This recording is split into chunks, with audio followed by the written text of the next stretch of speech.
Peace be unto this house. This is actually part 2 of the history of the Jehovah's Witnesses. I encourage you to watch part 1 first as a background before starting part 2.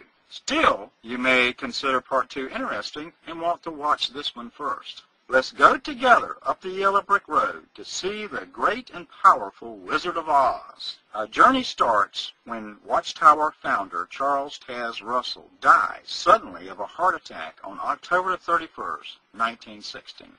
When someone dies, there's always a question of how much did he leave behind? An answer for Charles Taz Russell was all of it. A vast printing and distribution empire and more than 12,000 self-supporting congregations of religious disciples.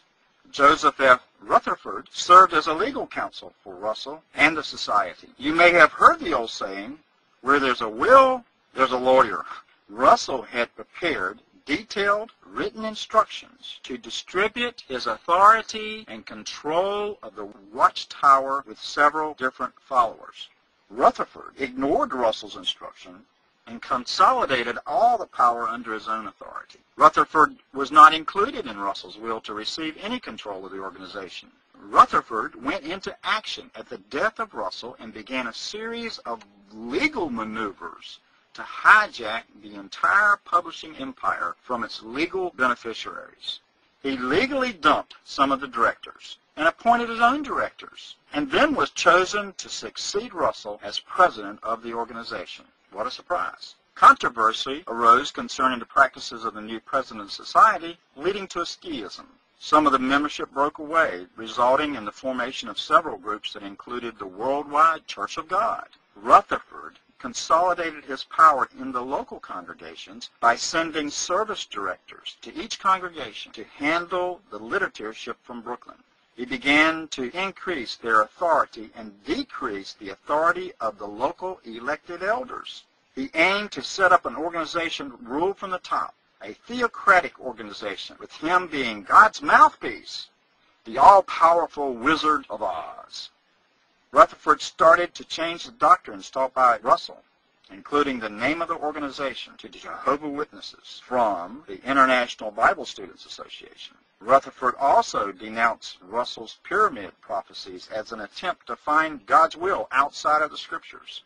Rutherford credited the pyramid's construction to Satan rather than Jehovah God, as Russell attributed it. Many of the original followers left the organization as a result of this action. They were later threatened by Rutherford to suffer destruction if they did not repent and recognize Jehovah's will as expressed through the society. One of the more embarrassing episodes of Rutherford's tenure is known as the death of Sherem. Rutherford prophesied that Abraham and other prophets of Hebrews 11 would soon rise from the dead by 1925. Beginning in 1920, Rutherford declared, "As we have therefore stated, the great Jubilee cycle is due to begin in 1925. At the time the earthly phase of the kingdom shall be recognized." How will it be recognized? What event would trigger the ushering in of the kingdom? Rutherford explained, "Therefore we may confidently expect that 1925 will mark the return of Abraham, Isaac, Jacob, and the faithful prophets of old, particularly those named by the apostle in Hebrews chapter 11. Watchtower members were excited. Jehovah's Witnesses saw their organization's vindication in the eyes of the world. In 1925, when Abraham and the rest of the prophets did not come, some of Rutherford's followers left. What a surprise. Still others believed the arrival of Hebrews 11 prophets would be soon. Though it had not occurred by 1929, it was still a topic of some really excited anticipation. Rutherford capitalized on this and gave instructions to build them a house. In the year 1929, in San Diego, California, the followers of Rutherford's built a mansion villa with privately donated funds, Beth Sherem, for the resurrected prophets, Abraham, Isaac, and Jacob. However, since the house was empty, Rutherford moved in and spent his winters in California away from the harsh New York winters. Rutherford resided in the villa in the last years of ill health until his death in 1942.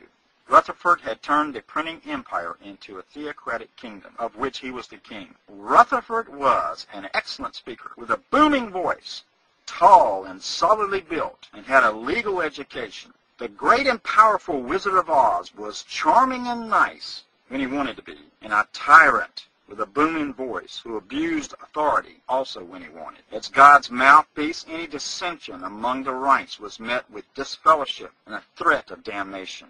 He used numerous new methods to evangelize the world. He was one of the first to record his sermons on a phonograph record and sent his pioneers door to door to play it. Rutherford gained thousands of draft dodgers into his kingdom with the church doctrines of being pacifists and conscientious objectors during World War I. The size and the number of new congregations exploded. Rutherford has been given credit for several legal victories in the Supreme Courts for religious freedoms. This great and powerful Wizard of Oz, Rutherford, promoted a multi-level marketing sales business with new church doctrines. One of the mind control strategies was the doctrine that it was the sacred duty of all Jehovah Witnesses to engage in door-to-door ministry. And there were other doctrines that equal to salvation by works for the Watchtower Inc. It was usually more difficult for the pioneer to sell Watchtower publications door-to-door than to purchase them themselves and give them away door-to-door. The pressure to continually distribute the literature was enormous. Rutherford was a mind control wizard, and his efforts were numerous. First, flatter the tin man with a message of, you are the ones chosen by God to bring the world, the end of the world message. To the fearful lion, he would point out, if you are faithful to God and work, you will be spared from eternal destruction. Also, God has chosen Rutherford to publish the message. Any message contrary to Rutherford's message is from Satan. Challenge the message, and you will fall into the hands of an angry God. Rutherford hijacked Russell's multi-level marketing publishing empire and molded it into a theocracy with the Watchtower president as God's new mouthpiece. Cults like this one cannot exist against the will of its members.